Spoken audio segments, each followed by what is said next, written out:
I found that nothing in life is worthwhile unless you take risks. Nothing. Nelson Mandela said, "There is no passion to be found playing small and settling for a life that's less than the one you're capable of living." Now, I'm sure in your experiences in school and applying to college and picking your major and deciding what you want to do with life, I'm sure people have told you to make sure you have something to fall back on. Make sure you got something to fall back on, honey. But I never understood that concept, having something to fall back on.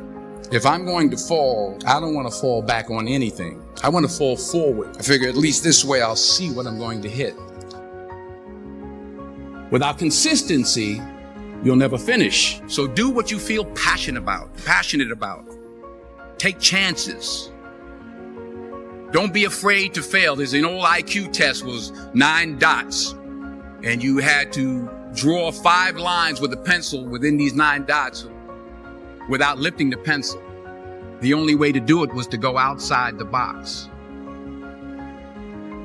Don't be afraid to think outside the box. Don't be afraid to fail big, to dream big. But remember, dreams without goals are just dreams.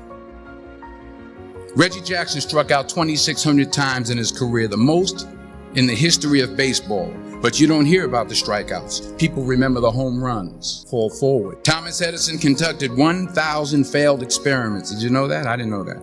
Because the 1,001st was the light bulb. Fall forward. Every failed experiment is one step closer to success.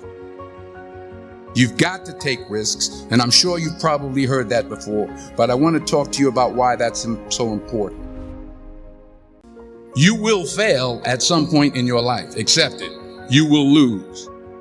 You will embarrass yourself. You will suck at something. There's no doubt about it. And I know that's probably not a traditional message for a graduation ceremony, but hey, I'm telling you, embrace it because it's inevitable.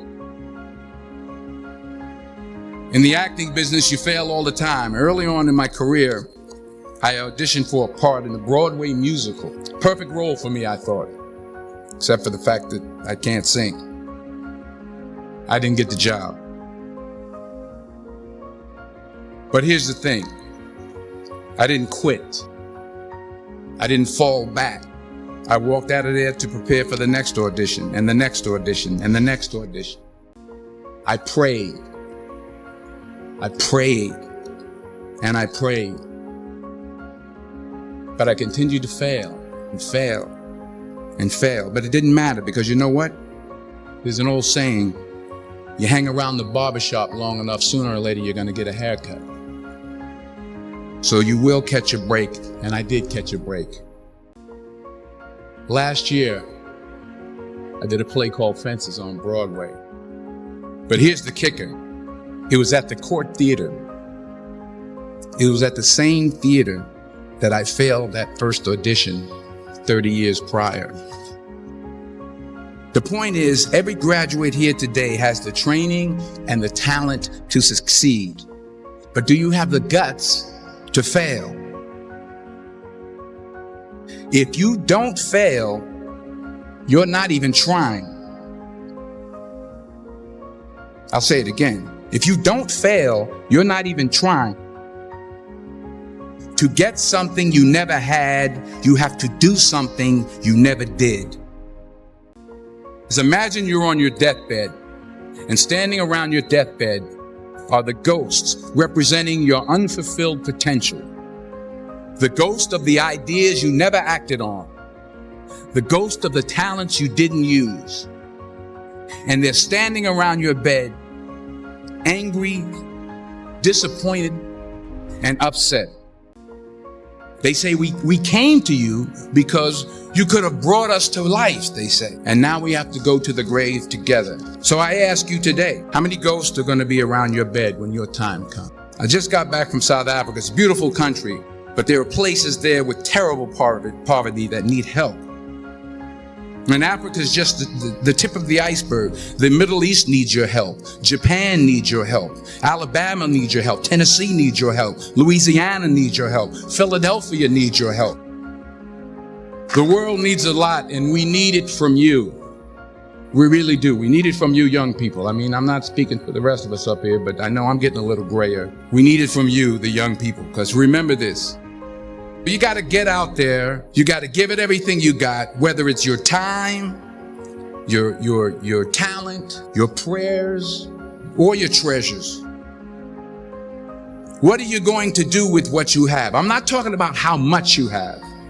Some of you are business majors. Some of you are theologians, nurses, sociologists. Some of you have money. Some of you have patience. Some of you have kindness. Some of you have love. Some of you have the gift of long suffering. Whatever it is, whatever your gift is, what are you going to do with what you have? All right, now here's my last point about failure. Sometimes it's the best way to figure out where you're going. Your life will never be a straight path. I began at Fordham University as a pre-med student. I took a course called cardiac morphogenesis. I couldn't read it, I couldn't say it, I sure couldn't pass it. So then I decided to go into pre-law, then journalism.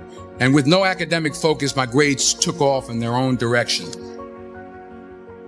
I was a 1.8 GPA. And the university very politely suggested that it might be better to take some time off.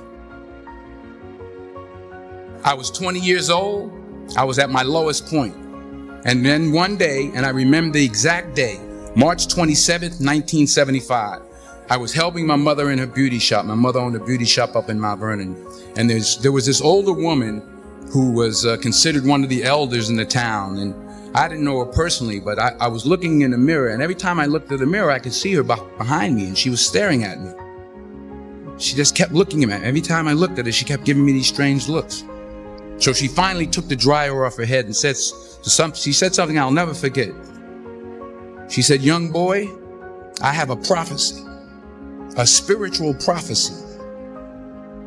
She said, "You are going to travel the world and speak to millions of people." And in the years that followed, just as that woman prophesied, I have traveled the world and I have spoken to millions of people through my movies. Millions who up till this day couldn't see me, who up till this day I couldn't see while I was talking to them, and they couldn't see me. They could only see the movie. They couldn't see the real me. But I see you today, and I'm encouraged by what I see. And I'm strengthened by what I see.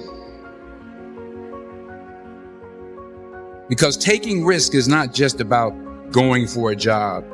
It's also about knowing what you know and what you don't know.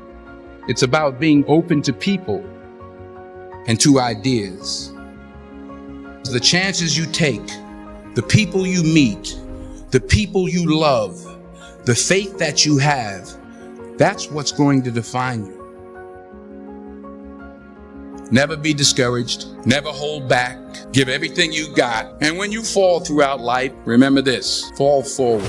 I'm up here to say thank you to God for giving me this ability, for blessing me, for shaping me, for chastising me, for teaching me, for punishing me, for allowing me to be a vessel and touch people around the world. I want to thank AFI, Cicely Tyson, Ed Zwick, Spike Lee, Carl Franklin, Alan Nirop, my mother. She's 95 years old now. She's something else. She's tough. Everything ends because I'm your mother, that's why. Shut up. Still, the other day, because I'm your mother, that's why. Shut up. To my father, who taught me by example how to be a gentle man, the most important person in my life. 40 years of sacrifice, 40 years of forgiveness. She taught me about faith, spirituality, love, real love, unwavering love. In spite of myself, I would not be alive without Pauletta Washington. I wouldn't be alive.